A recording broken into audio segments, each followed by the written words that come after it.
Westfield Memorial Hospital provides high-quality health care to residents of Western New York, offering patients the most sophisticated medical advancements while keeping the ease and familiarity of a community hospital.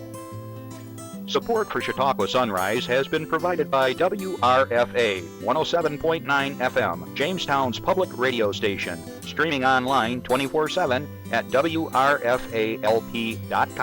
Low power to the people. Chautauqua Sunrise is made possible by a grant from Fredonia Place, a continuing care retirement community providing dignity in a modern luxury environment. Meter's Restaurant, a family tradition for over 50 years in downtown Ripley, is a proud supporter of Chautauqua Sunrise. Meter's provides all-day dining, banquet services, and custom catering, specializing in pie. Funding for Chautauqua Sunrise is provided in part by the Chautauqua County Industrial Development Agency, with offices in Jamestown, Dunkirk, and Westfield, helping businesses to prosper throughout Chautauqua County. The Chautauqua Center. Are you looking for affordable medical, dental, or counseling services? The Chautauqua Center is always accepting new patients at their Jamestown and Dunkirk locations. They offer discounted prescriptions and accept all insurances.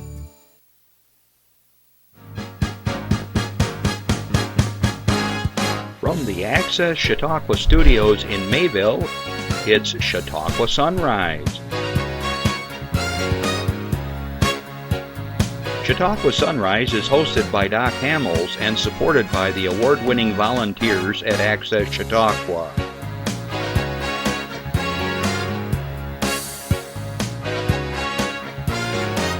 We are here to share local news, colorful interviews, and events of interest to everyone. Chautauqua Sunrise is broadcast live Saturday mornings each week from 9 to 10 a.m. Send events via email or call us live. Check us out on YouTube and Facebook. And now, from the Access Chautauqua Studios, it's Chautauqua Sunrise. Good morning, everybody. Happy Saturday. Woo! 37-degree swing from yesterday, huh? They said it was going to happen, and you always kind of think, nah, is it really going to happen? Will it really happen? 80 degrees driving down Route 20 yesterday and 43 on the exact same road this morning. Wow. Well, anyways, happy Saturday to all of you, and I hope you're doing well. Well, we got all kinds of gizmos here and all kinds of signs and messages, so we're going to get to it all today, but the crew is getting ready for Halloween here. I see there, I got spiders here and rats and skeletons and all kinds of fun things. It's a fun time of year. I know as far as Halloween goes, that everybody was kind of like, what are we going to do with Halloween? But the governor said, cool, just be careful, and all the towns I think have done the same thing.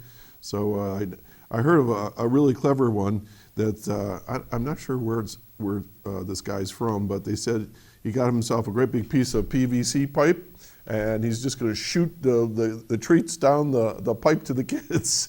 So I thought that would be pretty cool. So there's different ways you can handle. Oh, there we go. I got all kinds of stuff now. Different ways to handle Halloween safely. And I think, as much as we hate to talk about COVID, I think it's really pushed our creativity, our imaginations to how to do things differently, but still have fun. So anyways, so today we're going to be talking about an event coming up that's been near and dear to my heart, which is Halloween at the Safety Village. But we're going to talk about that in a little while, so please stay tuned. I want to say, first of all, hello to the world. We're streaming live, and as always, if you are watching this either live or later on, please just leave us a like or drop a little note and say where you're from. We really enjoy noting on our world map over here where you're from, and it's just heartwarming to know that we can talk about all the cool things here in Chautauqua County with the world, so thank you. I also want to remind you that we are also on the radio Tuesdays at 1 o'clock on WRFA 107.9, low power to the people. Okay, so good afternoon to all of our listeners. Thanks for joining us. And this show will be kind of pertinent to you and relevant because all the happenings that we're going to talk about today are just up the road from the Jamestown area. So please stick around. Okay, as always, if you have a comment or question, something you want to share, give us a call at 716-753-5225, okay? You can email us, of course, at chautauquasunrise@gmail.com. You can go to Facebook, you can go to YouTube, well, we're on YouTube, but you can get a hold of us. And why do I give you that phone number? During the show, you might have a question, say, I wonder about this or that. And don't be shy. We've got people that will answer the phone here. I guess Jeff's covering the phone now. We're kind of on a trim crew. The boys are out working, so Dad has to take over on the camera. This is like old times. Anyways, Jeff will, like I said, old times. Boy, I get motion sickness, I tell you that. Anyways, I'll get to what I was going to say. Jeff will probably answer the phone and get the message to us no matter what. So if you have an organizational event, barbecue dinner, chicken and biscuit dinner, a club meeting, or whatever you want us to talk about, an anniversary, a birthday, whatever, give us a call. I'd like to share it with you right here on the air. It's always kind of fun to hear from you. Okay, what else I got? Okay, as you know, we've been talking about October being two different themes this year. The first one is domestic violence, sexual violence as well. If you have any concerns, and I'll talk about this in a little bit, but this month we're trying to focus on that. If you know someone that's in a bad situation, you can give them a call at the Salvation Army, the new program, and I'll have a phone number here in a bit. And also that this is Breast Cancer Awareness Month, and we always try to remind you that a couple things. At the Westfield Memorial Hospital, which is one of my underwriters, they have mammogram machinery there, equipment. I don't know, machine, does that sound right? Anyways, I've seen it. It's huge, and it's really cool, and it's a state-of-the-art. Anyways, and if you go there, when you're done, they're going to give you a shower card, and you can keep that in the shower just to remind yourself how to self-examine. Now, as I mentioned before, at the hospital, my Rotary Club, the Westfield Mayville Rotary Club, gave to the Westfield Memorial Hospital human replicas of the human breast, and it's very lifelike. It's like latex, and they've implanted inside these models something that would be similar to a growth, a tumor, whatever, and so you can actually kind of feel what you're feeling for. We get a mosquito bite, we all panic because we think, oh, what is that? Or we get a lump or something, and it may be just fatty tissue. Well, this actually helps you feel a little bit more, so you can discern what you're feeling. But on the other hand, as the medical pros tell you, if you have any questions, don't wait. See your doctor, check it out, get the mammogram, go get x-rays or whatever. Don't wait. The longer you wait, the worse it could be. So anyways, and then of course our good friends at the Chautauqua Center, and I'll be telling you about that here in a second as well. They're having a big promotion for this month, is called the mammogrammies, and I had to remember that word, and I'll tell you about that and some information. But again, folks, take this seriously, and men as well. We said men, I forgot what the percentage was that we cited, but it's a fairly good percentage of men that get breast cancer. So check it out. Okay, what else we got to talk about? All right, so we're still in the throes of COVID-19, and I want to share a little personal story with you this week. I had a procedure done, very minor. You wouldn't even know it. In fact, you're looking at the procedure, you probably don't even know what it is. I'm not going to tell you what it is because that's how minor it was. But in order to get this minor procedure, I had to get a COVID test.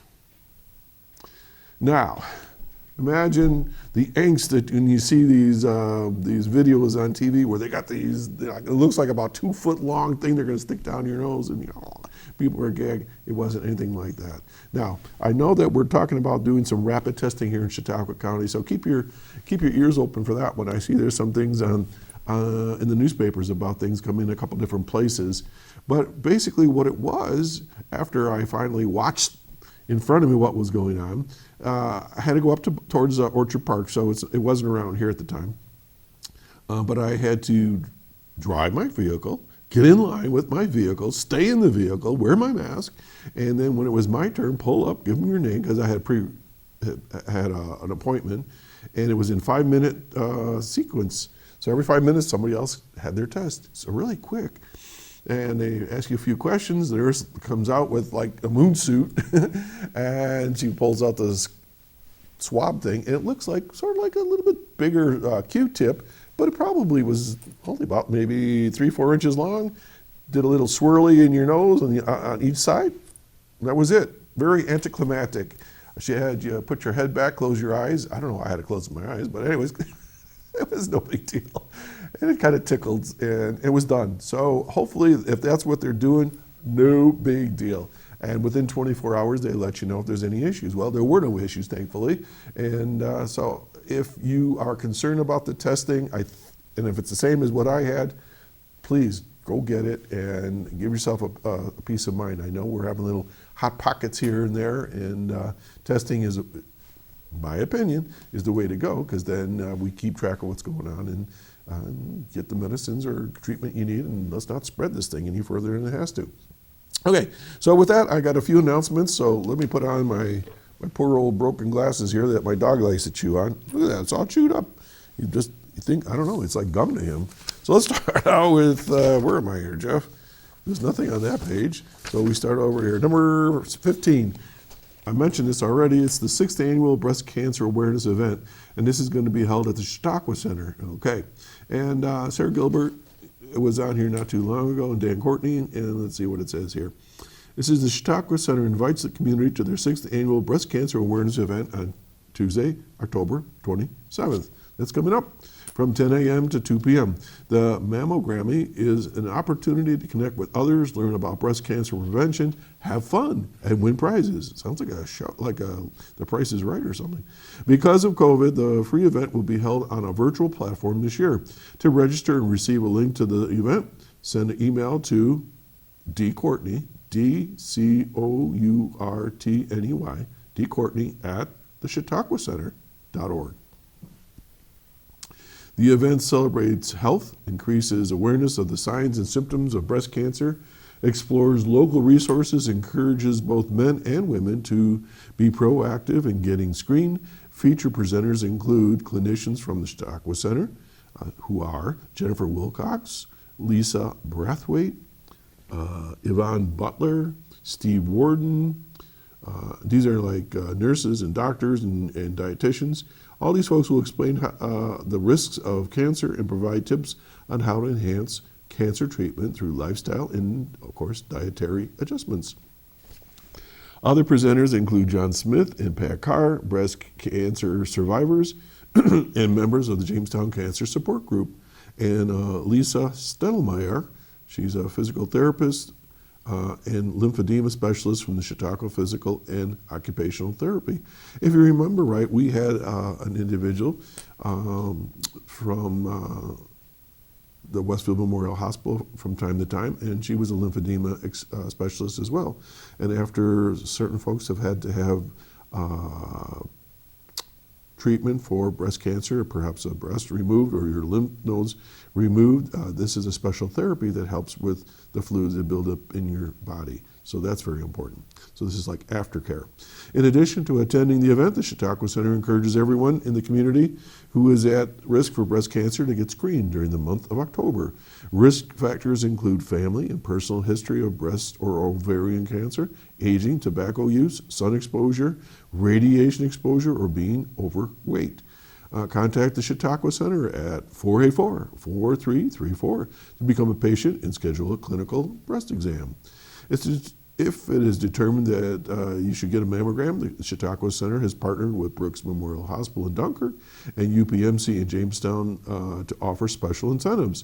Those who get a mammogram following the event on Wednesday, October 28th, will receive a pink ribbon mask, gift cards to be entered to win gift cards and a chance to win a gift basket filled with lots of good things. To receive a mammogram, participants must have a prescription from their healthcare provider.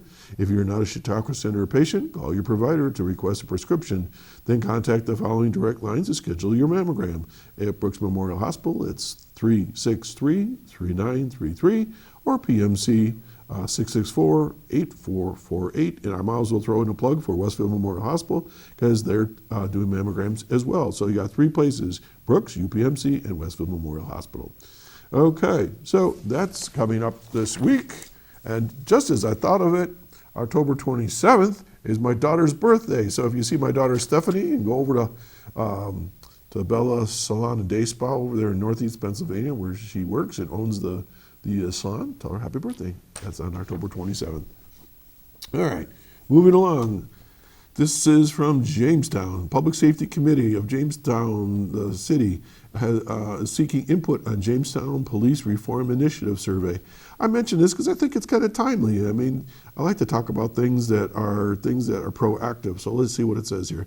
The Jamestown City Council Public Safety Committee has released a survey as part of the Jamestown Police Reform Initiative. The survey is intended to solicit feedback from the community about the Jamestown Police Department. The link to answer the survey is Jamestown NY. So it's like the word Jamestown with NY on the end of it, JamestowNY.gov/JPD reform.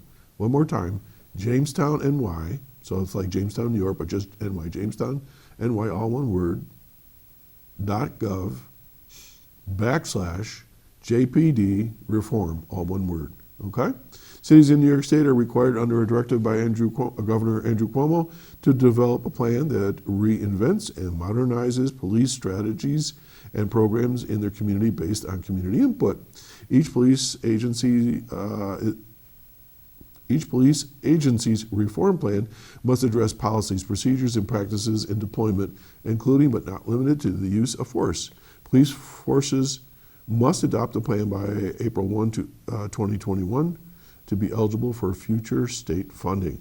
The survey will be open to respond to from now until November 1st. So we got kind of a small window there. It's not very long. Questions on the survey can be directed to the mayor's office by calling 483-7600.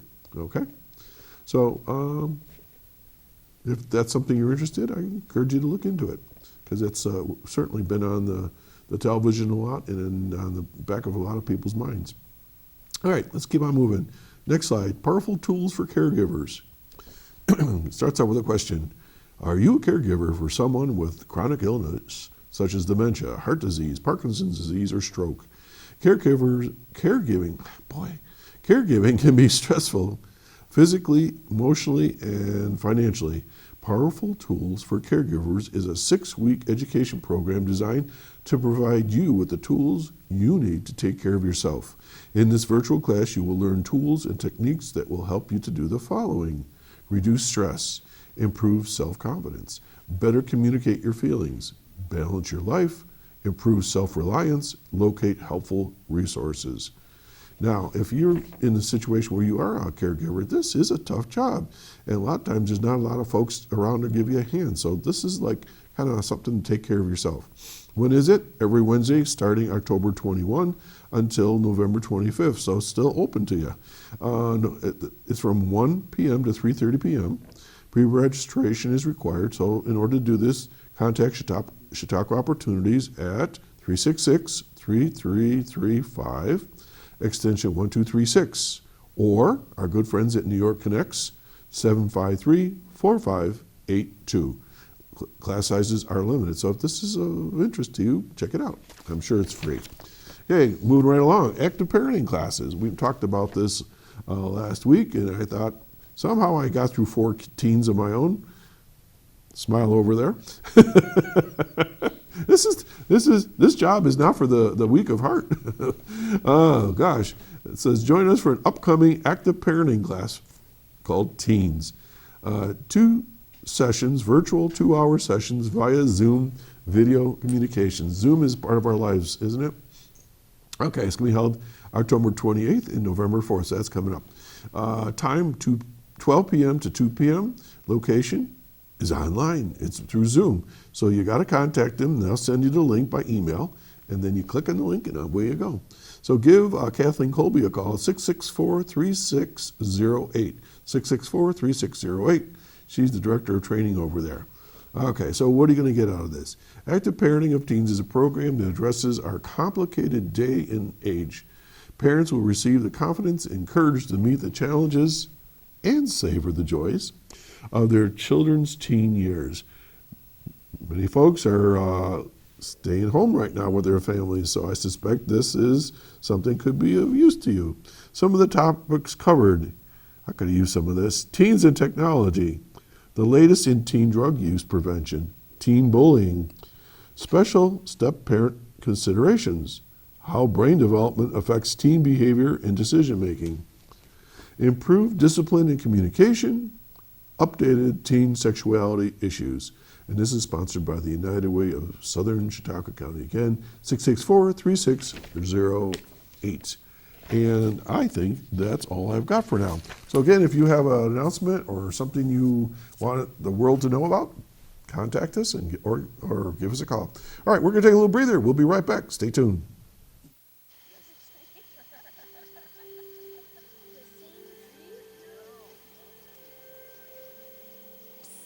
They're coming. Places, everybody. Light check. 1, 2, 1, 2. Everything looks good on our end. And lights. Come alive with the forest. Visit discovertheforest.org to find a forest near you. I love being in the forest and the woods, but right now I'm fighting ticks and fleas. Brody is he's like a magnet to these things. Anyways, all right. Well, today we have a return guest, Jessica Dayton, who's the executive director of the Chautauqua Safety Village. The name has changed. We'll talk about that here in a minute, but welcome back. Thank you. All right. Excited to be here. So I've very, very, very fond memories of the village, and just always glad to have you here because I like talking about it. So cool stuff. So we are going to talk about something that happens every year, because you're sort of like a Halloween freak, right? We are. Oh, yes, I am. That's how I met Jess years ago. Is Right? You were like Halloween on steroids. Yes, when we were doing the Town of Terror. Yep. That Town of I Terror. made you a zombie a time Yes, or two. you did. I was telling Emerald how you had me coming out of the woods with blood all over me and that leaf blower. Oh, yeah. Yeah. And then I was sitting another time I was inside the building with a big rubber mask, sitting as still as I possibly could, and then people were poking me, and then I finally had to get back at them. They just And just for the record, you can look pretty haunting if you want to. I actually saw pictures of myself, after with the makeup on. It was, it looked like the Night of the Living Dead for sure, or whatever those zombie shows. So anyways, Jess, because we've got people that may or may not be familiar with the village, why don't you tell us, first of all, why you changed your name a little bit, and what is the village? Okay. Well, the Safety Village, as it's commonly known in our area, is a place that we provide hands-on safety education and training to youth all the way through adults. So we had participated in a strategic planning program last year, and the board thought, we need to encompass not only the children, which is our bread and butter. All of our programs focus on children that we mainly do, but we also do things like child passenger safety for parents and education around and surrounding that. We do free smoke detector installations for the community, and we do CPR. So we really felt it was important to encompass everything that we do from children through adulthood. So that's part of the reason why the name changed. But we provide safety training to youth, bike, traffic, fire safety, as well as first aid, babysitting programs, distracted driving for high school students, basic child care and personal safety for middle school students. So we really run the gamut from pre-K through adulthood. Wow. Hold that thought. We have a caller right off the bat here. Great. So good morning, caller. Hey, good morning, Doc. Mike from Portland. It's Mike from Portland. How are you? Good. I know Mike's voice. I'm glad you do. I do. Hey, I wanted to call in before you got too deep in your discussion because, I wanted to say hello, and I want to say hello to your guest, Jessica. Good morning. Good morning. Jessica, I've never met you in my life, but I believe I know your parents. Oh, okay. Randy and Violet Davidson? Yep, that's Okay. those are my folks. They are. Well, I'll tell you, this is a small world comment. Like Doc might have said, I live in a little town called Portland, which inside of Portland was the village of Brockton. You also may remember that your mother was an interim pastor for Tri-Church Parish in Brockton for several months. He's doing the interview. I'm gonna go get a donut at the Emerald. I'll let the two of you do the show. Just come back in 5. I've never hosted a television show. You're before, doing just Doc. fine. I don't know how I would do. You're doing fine. But anyways, I just wanted to give a shout out to you. The last time you were on, I didn't see the live portion. I saw it, later in the week, and can't call in at that point. Sure. You get one chance, and then that's Saturday morning. So I really just wanted to. Well, first of all, I can tell you how much I enjoyed having your parents there. I know your mom's retired, and a couple times I wanted to pull her out of retirement, but she did stay with her retired status, as you probably know. Yes. But yeah, so definitely tell Randy and Violet I said hello, and I'm glad that I called in this morning, was able to actually make the connection this time in your appearance, and good luck. I've only seen the Children's Safety Village from Route 394. Driving by on my way to Jamestown. Oh, sure. I'm the swim official, so I go out to the different schools, and sometimes I'm in the Jamestown area. But anyways, I just wanted to say hello and good luck. And I'll give another little shout out to Doc, and I'm sure I'll be calling in again. Absolutely. Mike, if you ever get a chance, you have to go there. It's really awesome. It really is. Okay. And what's a phone number he can contact? You or anybody? Sure. It's 338. Well, Doc, I'm going to slip out. Okay. Bye now. Bye. It's 338-0170. And somebody's usually there from 8 to 4 on weekdays. So Can people set up an appointment to visit? You can pop in, yep. 338-0170. That's correct. Okay. Excellent. So he knows your family. Yes, I didn't know. Are you from Brockton? I am not, but my mother's a pastor, and in her retired state, she will sometimes fill in for pastors that need a sub. Oh. And there was a time frame for Brockton that she was a pastor there. Was it tough growing up with your mother being a pastor? She actually did not become a pastor until we were adults. I may have given them a run for their money. Maybe that's why. Maybe they took this program, Raising Teens. Oh my God, that's cool. And that's the beauty of this show. I mean, I don't think a week goes by that somebody calls in, or we talk, or we make a connection, or some, like Linda Spalding will call in and she'll say, "Oh, I know those folks over there from the Office for the Aging Services," or like in Mike's case, and it's just really fun because it is a small world, and people don't realize how cool it is in Chautauqua County. I mean, you really can get to know a lot of people here without a lot of work and good people. Yeah. So, okay, so back to what we're talking about. Well, anyways, thanks, Mike, from Portland. He calls in from time to time, good people. So what was the whole thought behind this village? I mean, it's just not like it just fell out of the air. I mean, what's the history of this? Well, the history is actually a long history. It did take quite a while for the village to actually be up and running. We had people from the local legions that had seen safety villages in Canada. And the Sertoma Club as well. And the Sertoma Club. Mm-hmm. And they had seen safety villages in Canada, and they brought the idea back to Joe Gerasi, who was the sheriff at the time, and said, we need something like this in our area. Mm-hmm. And so, once Joe saw what that was about, he felt like it was something we needed here as well, and formed a board. And we had so many members. You were on our board for a number of years. Tony Raffa, Doug Fricke, they were all people right at the beginning who had seen the history of the village moving forward.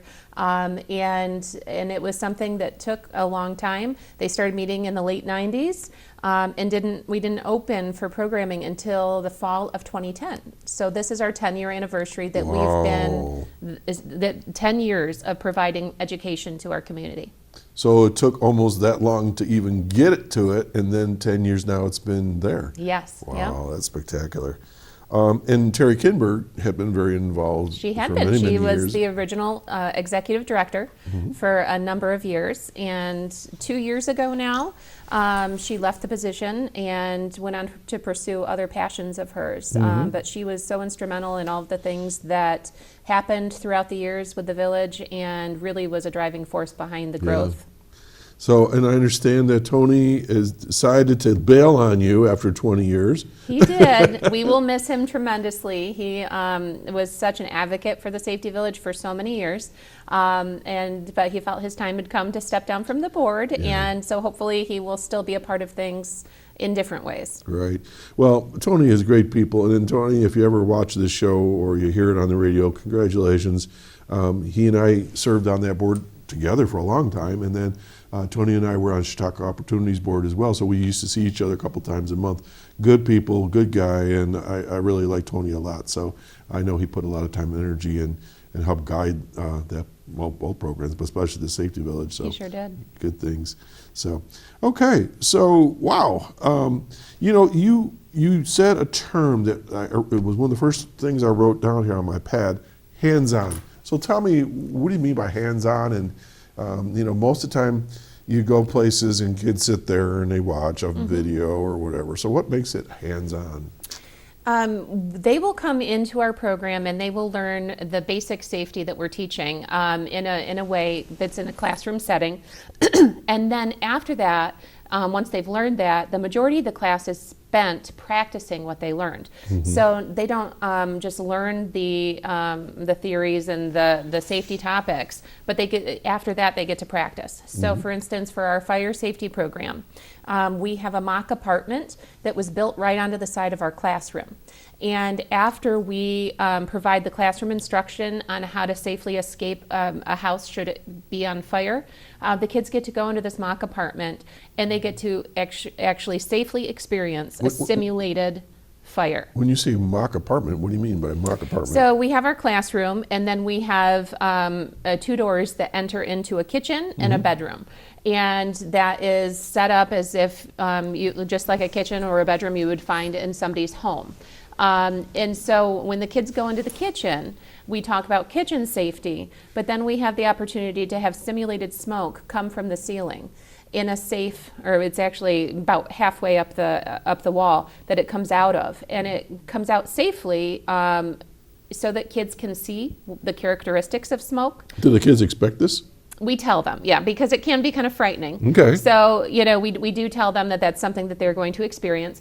And they get to see how when smoke happens, it rises first, and that there's still good air at the bottom. Okay. So then we teach them to get low and stay low, and everybody gets down below the smoke. so So you then they gotta can crawl. see what that difference is. And- And they and- crawl out of the room. And a lot of times the kids are home by themselves, not by themselves, but maybe in a different part of the house. Right. And smoke inhalation can knock you down in minutes, seconds, It's right? dangerous, yeah. So they're in a real kitchen. This is a working kitchen? is. So it's real oven, Real oven, microwave, sink, refrigerator, yeah. So you bring in a bunch of kids and they're kind of standing around and you talk about that. And so all right, so you say now we're gonna fill up with smoke. So this isn't real smoke. I mean, Nope, we have a fog machine that's installed into the wall, and it emits just like a fog smoke. so this is pretty state of the art. This is It cool. is. All right, so they're all down on their hands and knees. Now they're in the kitchen. So then what happens?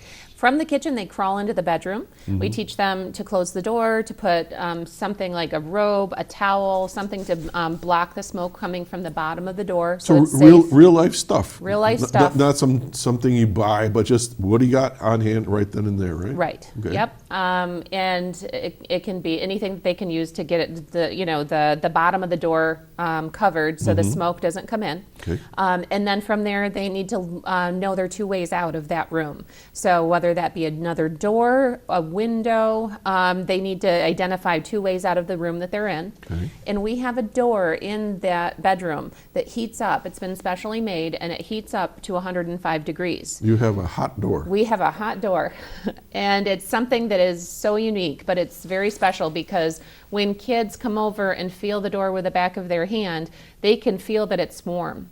And we teach them in the classroom before they practice that if the door is hot, that means there could be fire on the other side, and we don't want to open it. Where do you get this stuff? Oh gosh, we have worked with local fire departments. We have had funding through FEMA, education So through National Fire Protection Is this Association. custom-made stuff like the doors? It is. Oh yeah, yeah. It was all custom made Wow. originally, and for us in this room. And the kids get to experience what it would feel like to have a hot door in that. So they start out in a room, you fill it with some type of, looks like smoke. Yep. The kids are going, holy mackerel.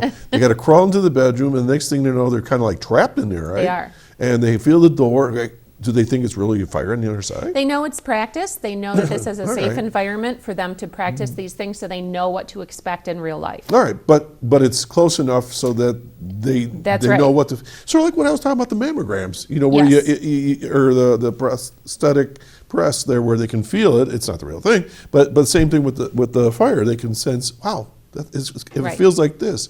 Wow. They get to ingenious. experience it themselves, to know what that would be like, what that would feel like. And what we hope is that'll reduce panic. So they'll be like, okay, we did this before. And of course, they're going to be, just extremely scared and, trying to get out of the room. And, time is of the essence. So if it's something that they can practice ahead of time and simulate it, then they will be more prepared should it really happen. Okay, so can't go through the door, can't go back to the kitchen. Now what? So we have a window in the bedroom, and that window actually has a safety ladder attached to it. And we talk about the importance of safety ladders in your home. And actually, October is Fire Safety Awareness Month too. So we do. We do talk a bunch about that throughout the month. But we want to make sure that families are prepared if they're above a one-story house, that they have safety ladders in their house so that should there be a fire and their child needs to get out or they need to get out, they can quickly take the safety ladder out, put it in the window, and then use it. However, the safety ladders are somewhat wiggly, and they can be somewhat intimidating to go down. So we have the kids practice this. We show them how to get on the safety, out the window on the safety ladder, and then they go down the safety ladder. It's about a half story tall. And they actually go from the window out of the mock apartment using the safety ladder. All right, so this, for people that may not be familiar with a safety ladder, it's not like a pool ladder that's stiff. Right. It's like a rope ladder? It is. It's similar to a rope ladder. It has, at the top, it has metal pieces that attach to the window. And when you step on it, they're usually aluminum rungs with either a chain or some sort of rope on the sides. And when the kids go down it, it wiggles, it shifts, it moves. So it could be like a treehouse ladder that's, kind of All right, a so this is something flexible you ladder. can roll up, store under the bed, That's right. in the Store closet. it in the closet, So under the bed, that kind of thing. all right, and then one more question, because we have a caller that's waiting. So they go out the window outside? We actually, because it's the mock apartment attached to our bed or our classroom, they go up a set of stairs back into our classroom, and we have a pretend meeting place in that classroom. We have a little tree there and some mats that they go to and sit as their meeting place. So they go out the window, but they're still in the building? That's correct. So it's like a basement type thing where you drop down a level? Yep. And And- then come back up the stairs to the classroom. And are the kids nervous about going through there? Sometimes, yes. It depends on the child, of course. Some are really just, they're ready to go and they practice this. Others are somewhat intimidated, and our instructors are so fabulous because if there is a child that's scared, they reason with them, they talk to them, they comfort them. Sometimes it's helpful to have a parent or a teacher or something there with them. But I want to say 99% of the time, all children go down that ladder. And you have an adult at the bottom We waiting do. to help out. We have an adult at the bottom, an adult at the Very top. cool. So that way they feel supported, and it's not something that they're left to their own. And it's like you said, and if they try it once, they're kind of familiar with it a little bit, and if they really have Right. to use it, they kind of know. Yeah. All right, another caller. Good morning, caller. Good morning, Doc. Good morning, Jessica. This is Linda Spalding. Linda. I've been to your safety village. We had a Lions Club meeting there some time great. ago. Yeah, it's quite a quite a place. I didn't realize that it took so long to put it together. Oh, yes. It sure did. A bunch of dedicated individuals, I tell you. We met and met and met and met and argued and met, and I was the regional administrator of BOCES. Jess and I were kind of reliving those days. I actually was the one that cited the village at the BOCES Center, the youth center there, right out there on the lawn. It was right outside my office, and Joe Gerasi and Skip Mino were walking around the property, and they said they wanted to put it out in the back. And I said, why you put it back there? I said, you got this beautiful location right here on the lawn that was doing nothing. And next thing I know, that's where we were. Yeah, that's a perfect location. Thank you. Perfect spot, yeah. That was a great idea. It was well worth the time and effort. A lot of good people on the committee, like yourself, Doc. And Used to be. I just wanted to say that there are employment services with the Senior Employment Program and other services with the Chautauqua County Office for the Aging. It's open enrollment time. And people should call the naval office at 753-4471. And my direct line is 753-4856. Lynn, I'm glad to have you on the phone. And I'm thinking about programming for next year. Think about this, because I'll be in touch with you again, but let's do a show on it. I'd love to do a show. You must be reading my mind. I'm like that. But whether you want to bring on somebody that's been in the program, one of your folks that works for you or whatever, just think about it, and I'll get a hold of you, okay? I think we should do it. That's great. I would love to come on with a guest, or even, one or two guests, whatever. Yeah, whatever you want. Whatever is good for your show. Okay, I'll be in touch. Thank you for reading my mind. I guess it's because it's near Halloween. I don't know. Okay, super. So what are you doing for Halloween? Anything special? Eating a lot of Halloween candy that I get for people that don't come to the house. I think there's going to be a lot of that this year, but you never know. I always put on weight after Halloween. I wonder why. Just move away from the bowl. Okay. Well, have a great weekend. All right, Lynn. Thanks for calling in. We'll talk to you soon. Bye-bye. Okay.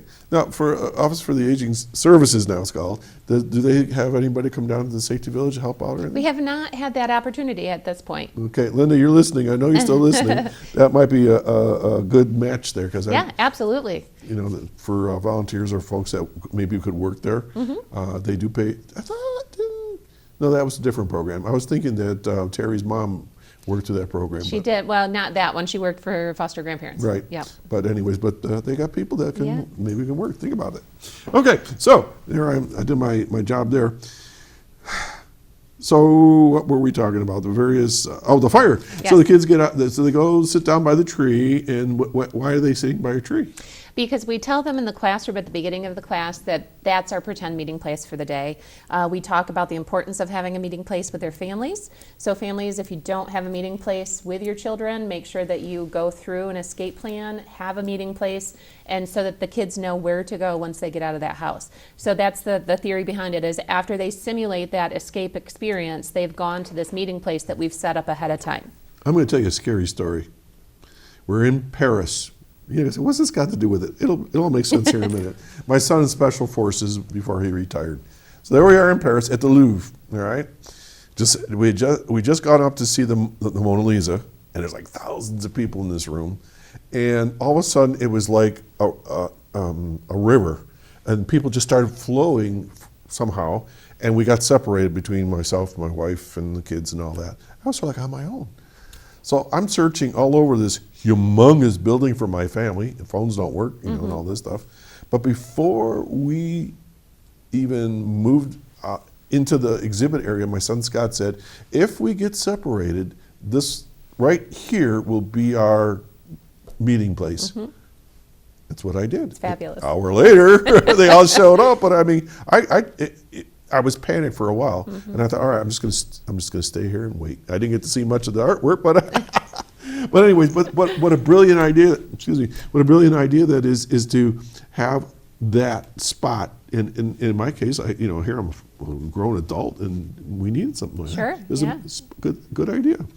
So, With Fire Prevention Week and Awareness Week, do you bring firemen in, or what do you do? Yeah, so for the entire month, we try to promote community awareness about fire safety through social media. We had an event at the beginning of October where we were handing out free smoke alarms. We partner with the Asheville Fire Department, and there is one of their volunteer firemen that goes around and installs smoke detectors for the community. And so they're they're free to the community, but they're 10-year smoke detectors, so that they don't need to have the batteries changed every 6 months. It's a lithium battery.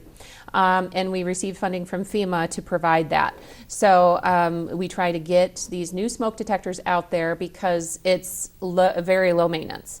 It's not something they have to worry about. It'll start chirping at the end of the 10 years, and then you throw the entire unit away. Okay, so I want to be careful with this. This is free to anybody? Yes. How many you got? Well, so far we have, enough right now. We have a certain amount of funding we can spend on it each year, and so we provide as many smoke detectors as we can until the funding for that runs out. This saves lives. It does. Same number, 338-0170? That's correct. They want a smoke alarm. Yes. Free of charge. Yes. Installed. Yes. Wow. Yep. Saves lives. It does. Okay. Fire safety. All right, so the firemen come in their full rig and gear and stuff like that, or? Yeah, so once they get to the meeting place, we actually have a pretend 911 call. We have a recording so that the kids can hear the instructor talking to the dispatcher. And the recorded dispatcher, they go back and forth for like a 911 call. So the instructor would ad-lib during the silences, the pauses of the dispatcher. But then they get a chance to hear what it sounds like to make a 911 call. And then they learn what information they need to know about their home when they call. And then from there, we have either one of the volunteers from the area, like Westfield Fire Department always comes with the Westfield group, and they would dress up in their gear. If we don't have a fire department there that day, the instructor would do it. But we want them to dress up in the fire gear and show the kids why they need this fire gear, what that fire gear does, how it protects the firemen, but that there's still a person underneath. It looks and like it's Darth Vader there to coming help. through the door, right? Yes, they do. And so some of the younger kids, if they see a fireman, they might get scared. If the firemen are there before they get out of the house and they're trying to get everybody out of the house and somebody hides, that's only more dangerous. Right. So we show them that firemen are just people, they're our friends, they're here to help and to never hide from them. Good point. We have some pictures. How about we get those in right now? Sure. And Jeff, if you want to get them started, and we'll talk a little bit about what we see here. So what's this all about? Drive-through. Yeah, so we are known for our Halloween fun fair every year. Last year we had 4,000 people take part. That's way too many for us to be able to do on a COVID pandemic. So what we decided was that we are going to do a drive-through Halloween fun fair.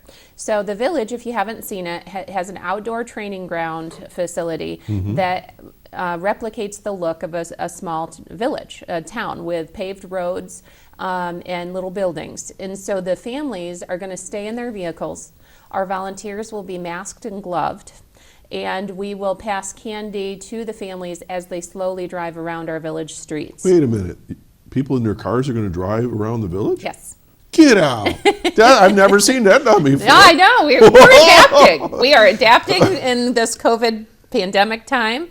And So you have a little course for them to go through? We do. Yep. How We're actually cool. going to have a little pace car for them to follow. Oh my and gosh. they will be able to hit most of the buildings for Halloween candy. We will have Asheville Fire Department there to help direct traffic so that it's safe. We have BOCES criminal justice students that will also be helping with traffic. A lot of our volunteers or businesses that support the village will be there to pass out candy. And we hope for a safe and fun evening. And we're going to decorate the village quite a bit so it feels like an experience as they're driving through. Unbelievable. Yeah. Halloween will not be destroyed this year because Jessica Dayton's on the job. We're trying. Wow. we're really excited for it. It's new, but we have really planned it out well. We've mapped it out very thoroughly, so we feel like it's going to be a All safe. right, so this is a 4-hour window. It is from 4 to 8. All right, and so how much does it cost? We're charging $2 a child. Okay, so fill up those cars. $2 a child gets them candy at over 20 buildings, and they get to go through, have the experience of Halloween, see the decorations. We will provide limited food to vehicles. We have Ace Kettle Corn, used to be Country Kettle Corn. They're going to be there. So if anybody wants food, they will be it will be brought to vehicles as they're waiting. And we new this year, Doc, you will appreciate this. We have an FM transmitter. Oh, that right. We are going to transmit on a radio station Halloween music and announcements. So when they pull into the parking lot, they can turn the radio station to whatever that station is. We don't know it yet. Yeah. And then they can listen to the Halloween music and announcements. Folks were laughing because we used to have to rig up these systems and speakers and your little iPad or whatever it was. Okay, so there's going to be candy and stuff and decoration. Sounds like a really fun time. Brilliant. Thank I you. really like that idea a lot. Thank you. Our board and our volunteers have worked really hard to Will there make it be happen. like spooky bodies moving about as well? We're keeping it child friendly, so it'll be more costumed characters like All right. from Paw Patrol and friendly faces, Doc, not Town of Terror. Friendly faces Town we're of looking Terror. for. Honestly, I had full-grown adults like say, "I can't go through there again." That's right. They would not That go was a through very that. different I'm not doing event. that. And I had little kids go, "Let's do that again." The parents go, "No, we're not going." It was a lot of fun for adults. yeah. Yes, well, for some, yes. Okay, let's pop up some more. Okay, 10 years, Chautauqua Safety Village, 10 years. Yeah, so this, we were going to have a big reception this year, being our 10th year of providing safety programming to our community. That didn't happen because of the pandemic, so we just, wanted to take a moment and note that October of 2010, we opened for classes with fire safety, bike safety, and traffic safety. Oh. And now those three have grown, and Big, we've big, quadrupled big, the big. amount of programs we offer. Wow, that's unbelievable. I know the board had the vision. I know a lot of people had the vision, and that's really cool. All right, what do we got here? Let's describe this for the people that are listening on the radio Sure. right now. This is our kitchen. This is the kitchen that we were talking about that the kids participate in. There's not one of those in my kitchen. Who is that? That is Chase from Paw Patrol. We had done some videos for teachers that were remote learning with their students so that they could still participate in Safety Village field trips virtually. So we did some videos with Chase and 3 of our volunteers and that had come in and participated in a program for us to be able to videotape that. All right, so this is a pre-taped thing that teachers can use right now? Yes. So if they get in touch with the Safety Village, we can just show videos to the teachers that they can use for their classes, or we can schedule Zoom virtual field trips, and we have the ability to go through the simulated escape plan through the kitchen with our instructor, just like if the kids were there. Great. So this was Chase leading the way. Chase is a Dalmatian? What is he? He is. He's one of the most popular characters from Paw Patrol, which is a huge kid show. And he joined us that day to help the kids get out of the kitchen safely. And as you can see, that there's smoke starting to come right near the stove. So the kids are seeing that. And then from there, they're all going to get low, and they're all going to crawl under the smoke. There they are right there. Yep. So they're down where the clear air is. The smoke is starting to fill the rest of the room, and they're starting to crawl out of that room. The girl in the middle seems to be enjoying it. Can't scare me. That room's filling up with She was smoke. ready. Right. Wow. Okay. Are there any more? I think we got a couple more picks, maybe. We're pausing here. Dramatic pause. Okay, so while we're okay. Oh, there we go. There we go. Oh, there's the window. So there's our safety ladder. You can see we have an RSVP volunteer at the top, and that is also my mother. So for the person, for Mike watching, you'll be able to see that she's doing other things in her retirement as well. She's helping a young boy out the window, our instructor's at the bottom, and they usually hold on to the feet so that they feel that they're planted. So that's where her hands are, and then he's just about to kick over and come down the ladder. So let's do a shout out to your instructors. Who are they? Yeah. Right now our instructors are Mike Christie, Diane Maraglia, and then on occasion Lisa McLaughlin will come in and instruct, and then we have Dina Hurleman, who's our community outreach coordinator, but she helps with classes when needed. Super. I mean, we've had a number of them over the years too, come and gone. Wow. Okay, and that's all inside the building. That's all inside. That's very, very cool. Okay. There's another one. You told me this is new. I haven't seen this before. New. What is this so all this about? is on in our other classroom. It's our traffic safety classroom, and Diane Maraglia is the instructor teaching there. But we were awarded funding from the Cummins Foundation for an interactive floor. And an interactive floor is basically a projector that comes down out of the ceiling. It projects images onto the floor, and kids use their feet to answer questions, to jump around, pop balloons. In this scenario, we have a crosswalk. And the traffic light there has red, yellow, and green lights. The child steps up, and it says, is it safe to cross the street? When the light is green, they stomp on either yes or no. And so they get to use their bodies. They get to stomp, they get to jump, and they get to answer the questions that way. You know, this is great because I'm going to put my little teacher hat on here for a bit. This is a multi-modality learning. It's not just watching, but they're physically getting involved. And some kids learn that way as opposed to just listening or looking. I think the majority of all of us learn better when we do. When we practice, when we get to experience it, we remember it better. Wow, very good. Oh, what do we got here? So this is our pedestrian safety, and with our same volunteers there, we had, there's a car there that we use from our traffic safety, but we teach kids the proper way to cross the street by, making eye contact with the driver while they're still on the crosswalk, and then they, wave, they give them a thumbs up, and then they know that it's safe to cross the street once they've seen them. And then they can walk across the street inside the crosswalk. And there's somebody in a little car.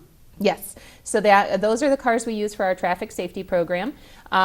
In the traffic safety program, they learn the rules of the road and how to stay safe when they're riding their bike or, out in near traffic. And then they get to go into those training grounds we talked about that has the village and the paved roads. And they get to practice what they learned by driving one of those cars. So for those that are listening right now, we've got cartoon character, maybe? I don't know who that is. This is the other, and you know what? Maybe I've mixed these up because my daughter is an adult now. So I don't know. We have Chase and Marshall. And my instructors tell me all the time which one is which. If anybody out there knows, and I screwed it up. This is a tall but this mouse. is the other Paw Patrol character, and he does traffic safety. Anyways, so, he's guiding two children across the street, and there's another young man in a small car. Are these electric? These are electric cars, yes, and they don't go very fast, but we teach the kids proper seatbelt usage, how to operate the cars, and then they practice using the signs of traffic. So red light, we have a traffic light in there, we have railroad crossing lights there, one-way signs, do not enter signs. We navigate them through the village using their what they learned in the classroom, the knowledge they learned to practice how to safely. So like a lecture, now go do it. Yes. Very cool. Yep. Okay, well, we're running out of time as always. So let's promote the Halloween event and the phone number and location. Let's do that much. Perfect. So it will be on October 28th, which is Wednesday, this next Wednesday from 4 to 8 p.m. If there are any questions, they can call us at 338-0170. Our facility is located at 2695 Route 394 in Asheville. We are across the parking lot from BOCES, so it's on the same BOCES campus. Hughes Educational Center, Yep, right? And so we encourage you to attend. We also have information about our programming on our website, which is chautauquasafetyvillage.com. All right, and it's $2 a kid Yes. for that event. You doing, one more time, fire, bike, traffic, first aid. You're doing distracted driving and childcare and just a whole lot more. Yeah, babysitting, personal safety, all that. So one of the things that we found was that kids are staying home alone a lot more. Yeah. So we're doing a home alone safety program now Oh, too. really? Virtually. Zooming? Yep, on Zoom. so that way kids can learn the skills they need to be safe while home alone. Excellent. Jessica, you got to come back next year and we're going to do this again. What do you say? Absolutely, I'd love to. Okay. Folks, you've been watching Chautauqua Sunrise. My guest today has been the executive director of the Chautauqua Safety Village. I had to get it right. And Jessica Dayton. Jessica, thanks as always, and have a spooky Halloween. Thanks, Doc. You too. All right, we're just about out of time. So, folks, thanks for joining us today. We're going to do it all again right here Saturday mornings at 9 o'clock. And next Saturday is Halloween. So, again, they're going to have a nice event for kids, a drive-through, which I think is great, at the Safety Village on Wednesday the 28th. All right, 4 to 8. Take care, and we'll see you next time. Bye-bye now. Wow, that went really fast. Yeah, it did. I couldn't believe it when you said it was time. I looked up.